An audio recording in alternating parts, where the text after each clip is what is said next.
The Galactic Council chamber floated like a giant crystal heart above a dying blue star, its walls shimmering in patterns that reacted to every sound, every shout, every heartbeat. Hundreds of alien species filled the seats, their voices mixing into chaos, arguments, and loud declarations about who should control which region of the galaxy. But today, one topic dominated everything: Earth. The glowing holographic flag of Earth shimmered in the center of the chamber, rotating slowly, as if waiting for judgment. Aliens pointed at it, insulted it, laughed at it, debated over it, but none of them expected the silence that followed next.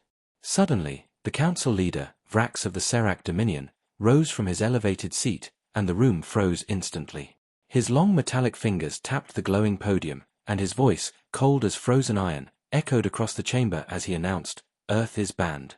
Humans refuse to obey us, so they are no longer welcome in this galaxy. They will receive no protection, no support, no rights.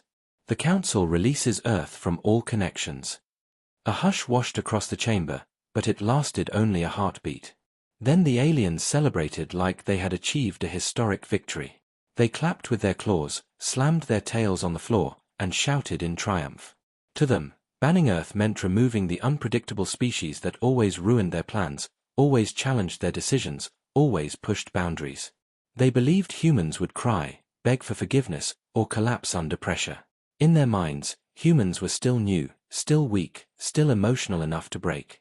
But far away on the small blue planet they had just exiled, something unexpected happened. Earth stayed completely silent. There was no angry message, no desperate broadcast, no tearful request, not even a single complaint. The silence sent a strange wave of unease across galaxies. Silence was never a human response. Humans argued. Humans resisted. Humans shouted. Humans fought back. But humans never stayed quiet. The quieter they were, the more dangerous they became. A few alien ambassadors exchanged worried glances, but none of them dared say it out loud.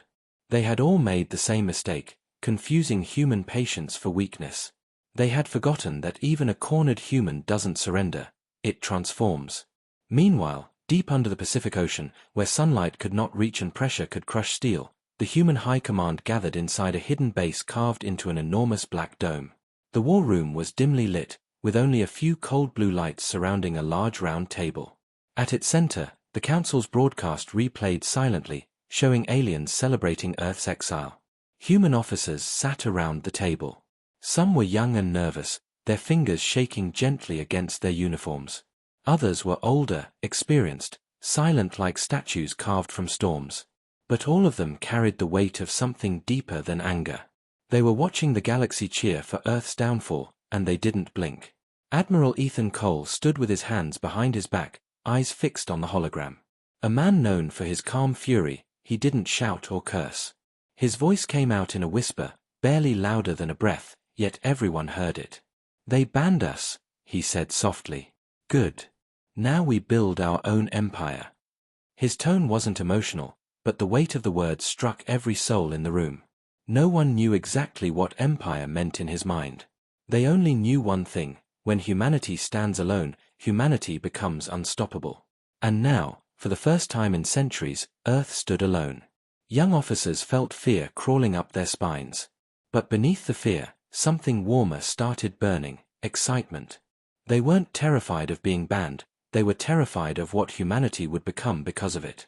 Humans had always been the species that turned suffering into strength, humiliation into invention, wounds into weapons. And now that the Council had pushed them away, the only direction left for humanity was forward. Admiral Ethan pressed a button, and the hologram changed to a map of the galaxy, with dozens of empty, unclaimed regions glowing red. "They think they isolated us," he said. "But they gave us something better. They gave us freedom." His hand slid across the red zones. "We take what we can build. We build what they fear." The room felt like it was breathing. Even the walls seemed to pull closer, as if listening. No laughter. No cheering. No anger. Just a shared understanding that history had just taken a turn. Humanity had been insulted publicly, humiliated without reason, cast aside, but humans were famous for turning insults into revolutions. The lights dimmed further. Ethan's voice dropped. We start tonight. And the war room transformed into a hive of movement. Engineers rushed to terminals. Pilots prepared encrypted flight plans. Scientists activated systems that had been sleeping for years. Every screen filled with secret projects, hidden fleets, forgotten weapons, abandoned colonies, and old dreams of human expansion. But none of it had ever been allowed under the Council's rules. Now, the Council's rules no longer mattered. Far above the ocean, Earth skies darkened as hidden launch bays opened across deserts, mountains, oceans, and abandoned industrial zones. Massive platforms rose from the ground, engines glowing faintly like beasts waking from hibernation. The first secret fleet, known only as Project Dawnrise, began assembling in low orbit. The ships were huge, silent, and shaped like predatory shadows that swallowed starlight. Every ship had been built in secret, under the Council's own nose, using technology Earth had been ordered to destroy decades ago. But humans never destroy technology, they improve it. And now the improved versions were ready. In the High Command base, Admiral Ethan watched the ships take formation on the screen. A cold smile touched his face, the kind of smile that meant destiny had just been rewritten. The Council wanted to weaken Earth, but they had just released a force even they didn't understand. Earth had always been obedient, cooperative, diplomatic, restrained, because they had to be. But a banned Earth had no reason to behave anymore. Young Officer Lyra Hale approached Ethan. Her voice trembled. "Sir, what message will we send back to the Council?" Ethan looked at her, his eyes calm and unreadable. "Nothing," he said. "Let them fear their own decision." She nodded slowly. She understood. The Council expected Earth to beg for forgiveness. They expected angry replies, desperate calls, emotional demands. But they would receive none. And that was the first move of the new human strategy, fear through silence. The first wave of dreadnoughts activated their engines. There was no light flash, no sonic boom, no dramatic roar. The ships simply vanished into the darkness, using new human jump drives that didn't rely on Council-approved routes. The fleet entered deep space, silent and invisible, like a shadow slipping past the edge of the universe. There were no signals, no tracking beacons, no diplomatic warnings. Only one message was recorded in Earth's archive, a private note, not sent to anyone, only written for future history books. "We do not ask permission anymore." And with that, the human empire began with a silence so deep, so powerful, that every species in the galaxy felt it before they heard it. The Council didn't know yet, but their decision had not punished Earth. It had freed them. And a free humanity was the most dangerous thing the galaxy could ever face. As the human fleet disappeared into the silent darkness of space, the galaxy continued celebrating Earth's exile, unaware of the storm quietly forming in the shadows. Alien traders moved through busy star lanes, laughing about how humans would soon collapse without Council support. They joked that humans would run out of resources, that their ships would fall apart, that they would beg to return. But slowly, disturbing whispers began spreading between star stations. Ships reported seeing giant, dark shapes drifting between nebula clouds, shapes far larger and quieter than any known Council vessel. Some said the shadows were as long as cities. Others said they didn't appear on scanners at all. One frightened pilot claimed that his entire ship shook as something massive passed under him, invisible but undeniable, like an ocean wave moving beneath a tiny boat. When he returned to port, nobody believed him, until more witnesses came with the same story. Word began traveling, humans are building something. The banned species is active again. Their ships have changed. But no one had proof, only fear. And fear grows faster than facts. Meanwhile, deep beyond the Council's borders, far from any controlled system, the human fleet arrived at a dead world called Erebus 9. The planet was a cold, black stone floating in endless night, abandoned centuries ago because no species could harvest anything from it. But humans did not see what was missing, they saw what could be created. The moment the fleet landed, thousands of engineers and soldiers poured onto the barren surface. Heavy drills broke through the crust. Towers rose from nothing. Tunnels lit up under the ground. The planet began shaking with machinery, as if waking from a 1,000-year sleep. In mere hours, the lifeless world started glowing with the heartbeat of human industry. Humans worked as if the planet was oxygen itself. No rest. No hesitation. No complaint. Even the youngest officers understood, they were not just building a base. They were building the first foundation of something far bigger, a future where humanity would never kneel again. Inside the Central Command Dome, Admiral Ethan Cole walked through the halls, watching the workers with unreadable eyes. Every corner of the dome buzzed with purpose. Technicians welded armor plates thicker than anything the Council allowed. Scientists calibrated new jump cores that bent space like soft cloth. The smell of metal, heat, and ambition filled the air. Ethan's boots echoed softly as he approached a massive hangar door. When it opened, a soft red glow spilled out, revealing a colossal ship skeleton stretching across the entire field like a sleeping titan. Its curved frame rose into the clouds, dark and endless, so massive that even the engineers standing on scaffolds looked like insects crawling across a beast. This ship had no name yet, but every worker whispered the same word whenever they looked at it: Empire. It was not just a ship. It was a statement. A beginning. A warning. Ethan placed a hand on the railing, feeling the vibration of hundreds of machines at work. He exhaled slowly. His heart did not beat faster because of excitement, it beat heavier because of memory. He remembered the colonies Earth lost, the children buried under ashes, the pleas for help that the Council ignored with cold faces. His jaw tightened as he recalled the broadcast, the cheers, the mockery, the celebration of humanity's exile. Humans had offered peace, cooperation, and unity. But the galaxy chose arrogance. Now, humanity would choose survival in the only way they knew how, by becoming stronger than the fear that once controlled them. Nearby, young officer Lyra Hale monitored the energy grids. Her eyes were red from lack of sleep, but she refused to rest. She wasn't driven by duty alone, she was driven by pain. Her parents had served in a human colony that was destroyed by raiders while the Council debated for months. She had lost everything. And now, seeing the giant ship rising from the black ground, she felt something she had not felt in years: purpose. She whispered to herself, they think banning us will weaken us, but they don't know what humans become when they lose everything. Her voice cracked but did not break. No human voice ever breaks completely. It bends like steel, flexible but unbroken.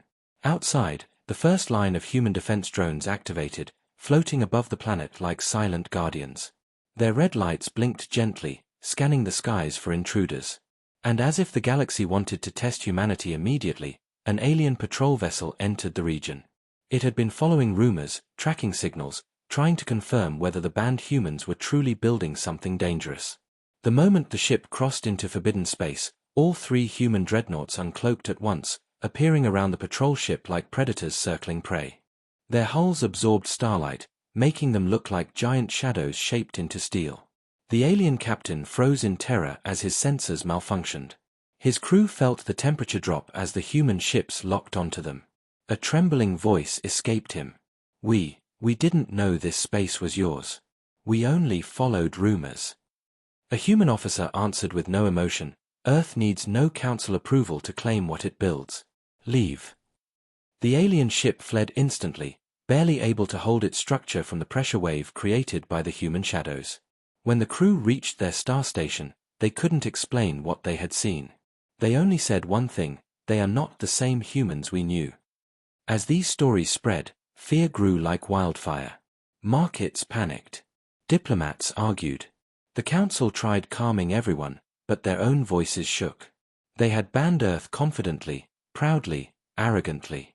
And now they wondered if they had accidentally created the very empire they feared for centuries.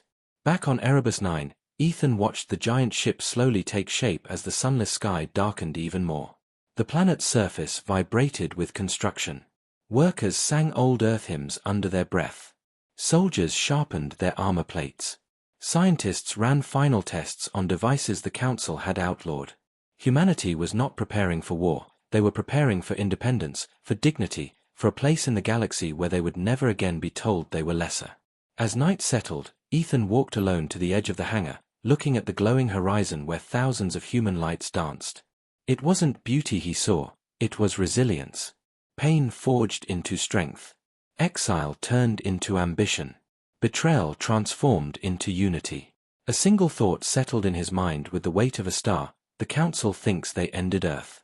But they gave birth to something they can't control. He closed his eyes, letting the cold air hit his face, and for the first time since the exile, he allowed himself to feel something close to hope. Because he knew the truth, humanity had not fallen. It had only begun. And soon, the galaxy would learn what a banned species could create in silence. Across the galaxy, fear moved faster than light itself. It slipped through marketplaces, starports, council halls, cargo ships, and quiet homes, entering the hearts of species who once laughed loudly when Earth was banned. No one admitted it out loud, but everyone felt it. The air of the galaxy had changed. It felt heavier, darker, as if a great beast had woken from deep sleep, stretching its shadow across every star. Rumors of the human empire spread so quickly that even distant planets repeated them like prayer or curse. Some said the humans had created war machines taller than mountains. Others said they could cloak entire cities, making them vanish. Some whispered about a superweapon being prepared on a dead world that glowed red at night, a world the Council once rejected. And the most frightening rumor of all, humans were united like never before.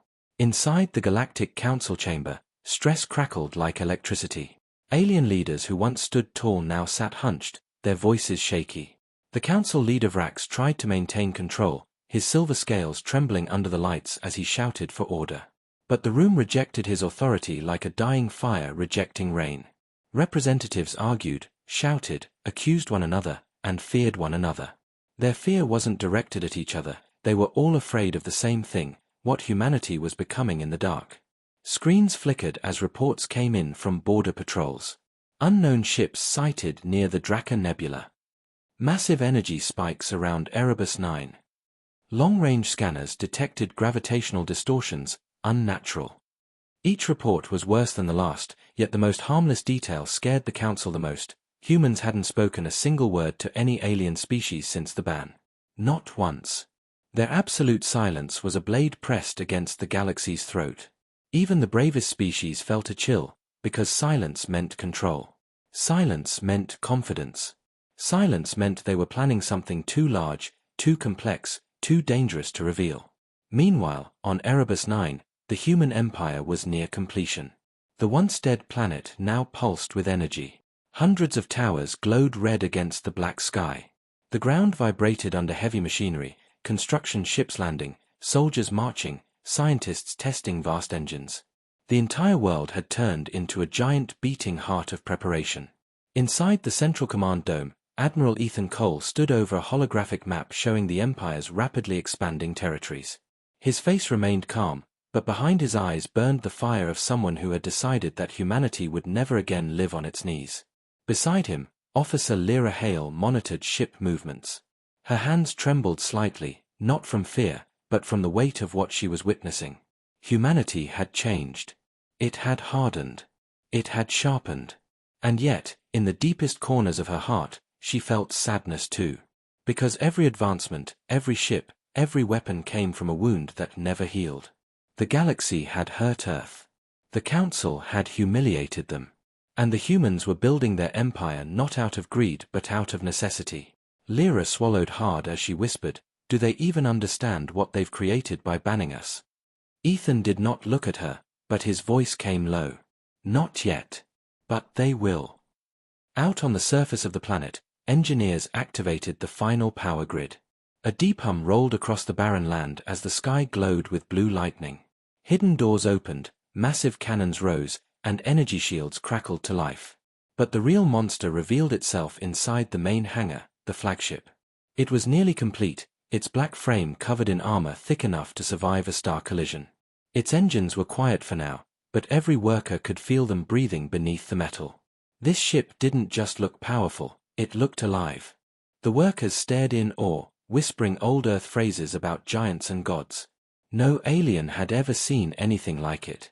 No alien had even imagined something like it. The ship cast a shadow so large that when the sunless night fell, it felt like twilight that never ended. Ethan stepped closer to the viewport and watched as drones crawled along its hull like tiny sparks. This was the symbol of Earth's rebirth. This was the voice of a banned species.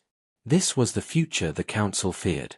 Across the galaxy, in a remote region near the Zalari border, a small alien patrol ship drifted too close to forbidden space. The crew had heard rumors but did not believe them. They thought humans were weak, disorganized, hopeless. They thought the rumors were exaggerated. They thought fear had blinded the galaxy. But then, without warning, 3 human dreadnoughts uncloaked around them, appearing like silent gods carved from pure darkness. Their hulls absorbed every bit of starlight, making them appear like floating voids. The patrol ship's alarm screamed, its sensors overloaded, its navigation system froze from terror. The captain felt his heart collapse in his chest as one of the dreadnoughts slowly turned to face them, its massive cannon humming softly. A human voice came through the comm. It was calm. Too calm. This region belongs to the human empire. Leave immediately. The alien captain could barely speak. We didn't know humans were here. The answer came with no emotion at all. We were always here. You just didn't see us. The patrol ship turned back so fast its engines almost tore apart.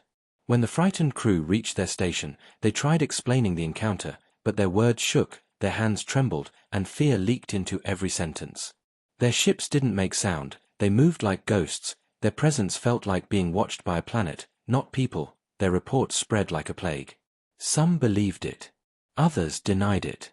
But one truth settled deep into the galaxy's bones: the humans were no longer just rebuilding, they were rising. Back on Erebus 9, Ethan walked through the construction halls with heavy thoughts. He knew the galaxy wasn't ready for what humanity was becoming. He knew fear would drive the Council to desperate actions. He knew conflict was inevitable. But he also knew something else. Humanity didn't want war. Humanity wanted respect, safety, independence, dignity, and they had been denied all of it. Ethan paused near the flagship, his reflection appearing faintly on its dark surface. He whispered to himself, almost too softly to hear, "We didn't choose this road. But we will finish it." Lyra Hale approached him, her expression torn between pride and sorrow. "Sir, do you think the galaxy will ever understand us?" Ethan finally turned to her, his eyes shadowed by the weight of leadership. "They will understand one thing," he said. "We do not break." Above them, the sky roared as another fleet arrived, a fleet unlike anything the galaxy had ever seen. Rows of human ships lined the orbit, forming a silent, perfect formation. The Empire was not just a dream anymore. It was here. It was real. And the galaxy trembled at its birth. Across the black sky of Erebus 9, a deep vibration rolled through the atmosphere like the heartbeat of a giant creature waking slowly from a long eternal sleep.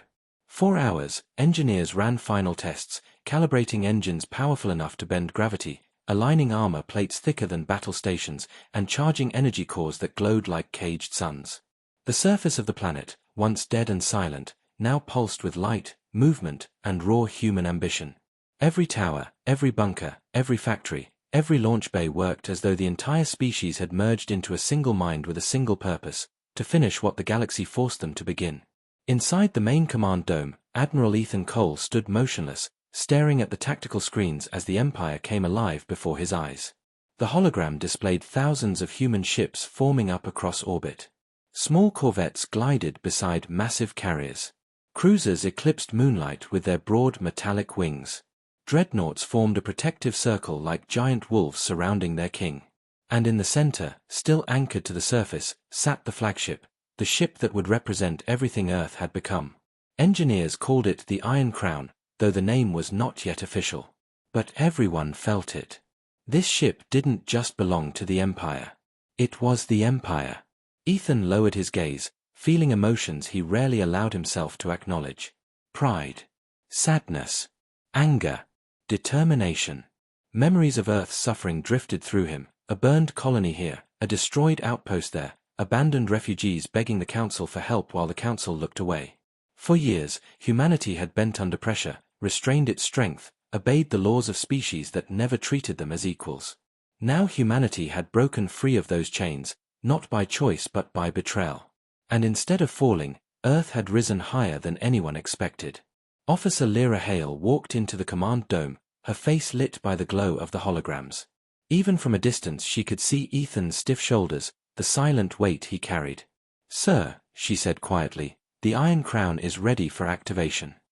Ethan didn't answer immediately. He stared at the hologram a moment longer, the image of their empire stretching across dark space like a spreading fire. Then he exhaled. Begin the sequence. All across Erebus 9, alarms sounded, not in warning, but in ceremony. Workers stopped moving, soldiers straightened their posture, and engineers lifted their heads to the sky. Everyone froze. Everyone held their breath. Giant mechanical arms retracted from the Iron Crown's hull. Energy lines lit up across the ship like veins filling with light. The ground trembled under its colossal weight. And then a sound emerged, a low, deep rumble that felt more like an earthquake than machinery. The Iron Crown was waking up. In the hangar control tower, technicians stared at their screens in awe as the ship's systems came online one by one. Shield generators activated with a soft electric roar. Engine stabilizers hummed like ancient temples coming to life. Internal lights flickered inside the massive windows, revealing vast halls and long corridors built for a species that refused to kneel. Humans didn't just build a warship, they built a throne that floated between stars. Outside, the ship lifted slowly off the ground, dust swirling under it like a rising storm. Giant cables snapped free. Energy waves rippled across the planet's surface, bending the air itself. Workers shielded their faces, tears streaming from the sheer scale of what they were witnessing. This was not a ship leaving a planet. This was a world giving birth to a symbol. When the Iron Crown finally broke free from gravity, the sky reflected its dark body like a giant mirror. As it rose higher, dreadnoughts moved aside to give it space, bowing almost respectfully. Thousands of soldiers across the Empire saluted. For the first time since the Council banned Earth, they felt something stronger than anger, hope. Humanity was no longer begging to exist. Humanity was carving its own place in the galaxy with steel and fire. In the Galactic Council chamber, panic erupted when their long-range satellites captured the moment. The Iron Crown appeared on their screens, its size dwarfing every known ship in history. Delegates screamed. Some fainted. Vrax, the council leader, tried to maintain control, but even his voice cracked as he whispered, How did humans build this without us knowing? It's impossible, but it wasn't impossible. It was inevitable. You cannot ban a species that built its entire history on surviving the impossible. One council member stuttered, This is not a warship. It is an empire moving. Another choked, We made them desperate, and desperate humans are the deadliest force in existence. The screens flickered again, showing thousands of human ships forming formation around the Iron Crown. The galaxy watched as the human empire declared itself not with words, but with presence. Back on Erebus 9, Ethan Cole entered the bridge of the Iron Crown. The interior glowed with soft silver light. Massive screens curved around him, displaying every star within 100,000 kilometers. His crew stood silently, waiting for the first order in human empire history. Ethan placed a hand on the command table. For a moment, the weight of the galaxy pressed against his heart, every loss, every betrayal, every tear shed by innocent humans who suffered while the council looked away. He closed his eyes, inhaling slowly.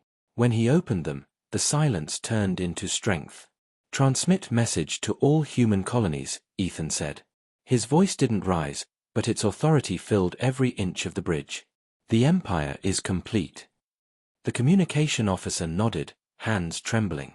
Ethan stepped forward, looking out at the stars that once rejected them. Tell them. Humanity stands alone now. And we stand stronger than ever. The message spread like a supernova, reaching every human settlement, every outpost, every hidden station. People cried. Soldiers saluted. Engineers cheered. Children looked up at the sky with awe. Humanity wasn't just surviving anymore, they were ascending. The final transmission echoed through every system. Earth was banned. So we created something greater. And with those words, the human empire officially rose. The galaxy felt the shift instantly. Fear tightened like a fist around every star. Every species froze. And deep in their hearts, they all wondered the same thing. If humans could build this much power in silence, what would they do next? The Galactic Council chamber had never been this silent. Not during wars. Not during plagues. Not even during the fall of star empires that once ruled half the galaxy. But today, silence wrapped around every delegate like a cold metal chain tightening slowly with each passing second.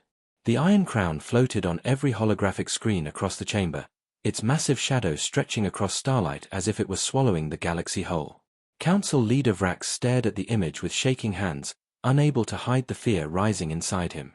This cannot be real, he whispered, but deep down he knew it was. Humanity had built something too big, too powerful, too silent to ignore. By banning them, the Council hadn't weakened them, they had pushed them into becoming the very force they feared the most. Reports flooded in. Patrol fleets refused to go near human territory. Entire trade routes rerouted overnight out of fear.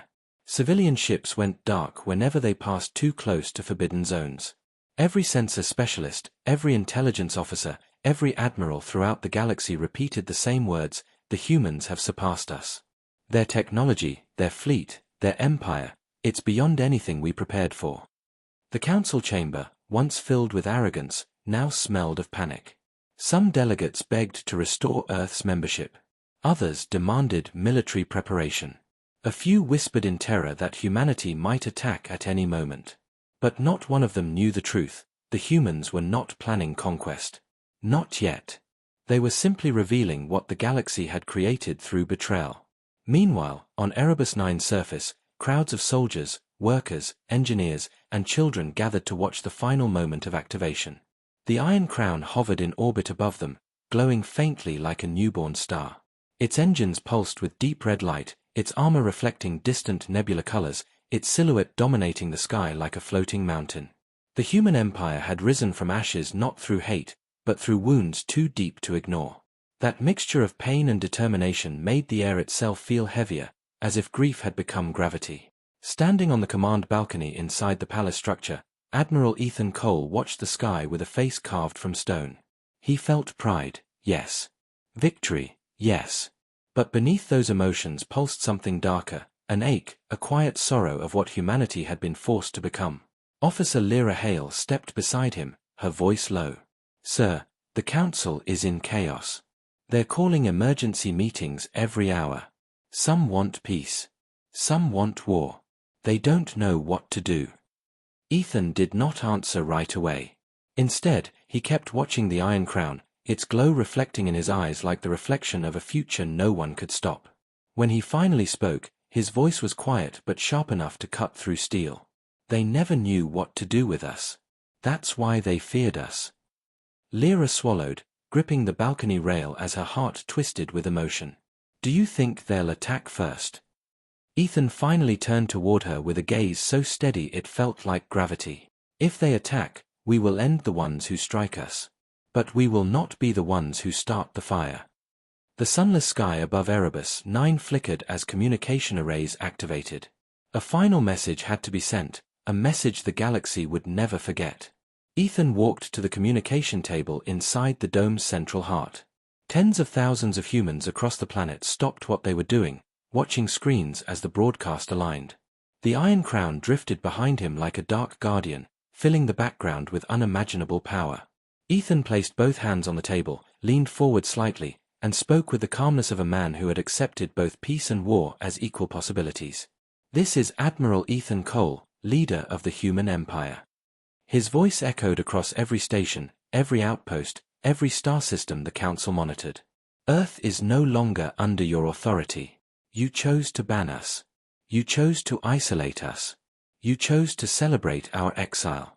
And in your pride, you gave us something greater than membership. You gave us purpose." Delegates trembled as the message continued. "We did not rise to threaten you. We rose to protect ourselves. To ensure no human child cries for help while the galaxy looks away. We rise because we refuse to be slaves to anyone's law but our own." The broadcast cut to a wide shot of the Iron Crown, its engines flaring softly. Ethan's voice continued over the image, deeper now, almost like a prophecy. "We do not seek war. We do not seek your planets. We do not seek your control. But understand this clearly. If any of you crosses into human space with hostile intent, there will be no negotiation. No second warnings. No mercy." The final words carried a weight that settled into every alien heart like a stone sinking into the ocean. The human empire stands alone. And we stand unbroken. The broadcast ended. The galaxy froze. Not a single station dared speak or move for several long seconds. The council chamber erupted into chaos, shouting, screaming, confusion, but none of it mattered. The truth had been spoken. The line had been drawn. But Earth wasn't finished. On the Iron Crown's bridge, Ethan gave a quiet order. Prepare the demonstration. His crew moved swiftly, entering codes that activated the ship's experimental jump system. Without warning, the Iron Crown vanished from Erebus 9 orbit in a silent flash of blue. It reappeared inside Council space, right above the Council's central moon, without triggering a single alarm. Delegates fainted. Military officers screamed. Sensor arrays overloaded and shut down. Ships scrambled in panic. The moon's surface shook from the ship's gravitational pull. For 3 seconds, the Iron Crown hovered above the heart of the galaxy's political power like a silent hammer ready to fall. Then it vanished again, reappearing back in human space instantly, quiet as a ghost returning to its grave. Humanity had not fired a weapon, had not destroyed anything, had not killed anyone. But the message was clear: we can go anywhere, anytime, and you cannot stop us. Back inside the council chamber, no one spoke. No one breathed. No one dared even blink. Fear seeped into their bones like poison. Humanity had shown their power without shedding a drop of blood. That was the most frightening message of all. On Erebus 9, Ethan stood on the balcony again as the Iron Crown returned to orbit. He closed his eyes briefly, letting the weight of the demonstration settle. Humanity now stood at the edge of history, alone, powerful, feared, and unchallenged. But Ethan's heart carried a quiet wound. Humanity hadn't wanted this path. They had been forced onto it. He whispered to himself, barely audible, "We didn't ask for an empire. We became one because they left us no choice." And somewhere in the distant corners of the galaxy, species huddled in fear, whispering one question into the cold darkness: what happens when humans decide they are ready for more? The galaxy did not know the answer. Humanity did not reveal it. And that is what terrified them the most.